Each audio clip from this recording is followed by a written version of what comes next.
One of the most important questions I get is how to retrieve metadata from a ThoughtSpot cluster without using the UI.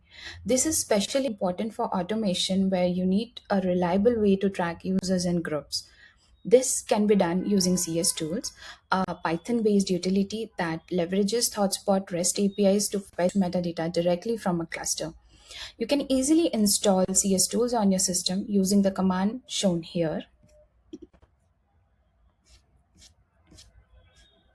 This is particularly for Mac Linux. This command is for Windows. Once the installation is complete, the next step is to create a configuration file for your cluster. This config file includes the cluster URL along with a username and a password which I use to make the API calls.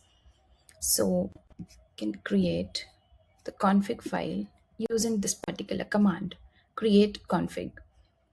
After the config file is created, CSTools performs a quick validation to check to confirm if it can successfully connect to the cluster and returns a success or a failure message.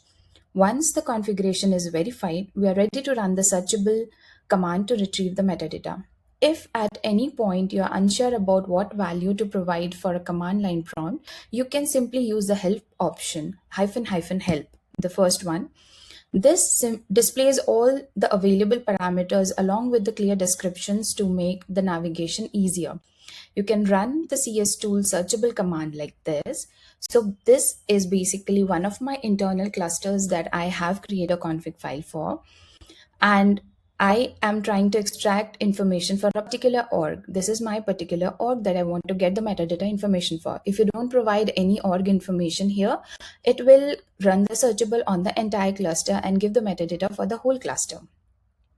Along with the configuration file, you need to provide a syncer information. The syncer basically defines how and where the API response data should be stored. There are multiple syncer options available like this. All these are options of syncers.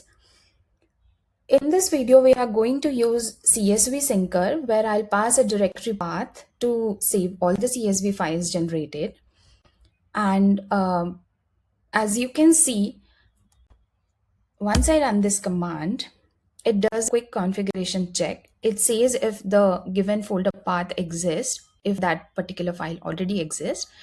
And if it does not exist, it is creating a new folder and it has started running the searchable. Now, once this is complete, I can see that a new file, January 27, this has been created along with a list of all these CSVs.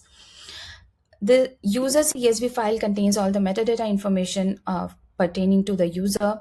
Likewise, we have for groups, and these files can be joined together to determine which user belongs to which group and vice versa.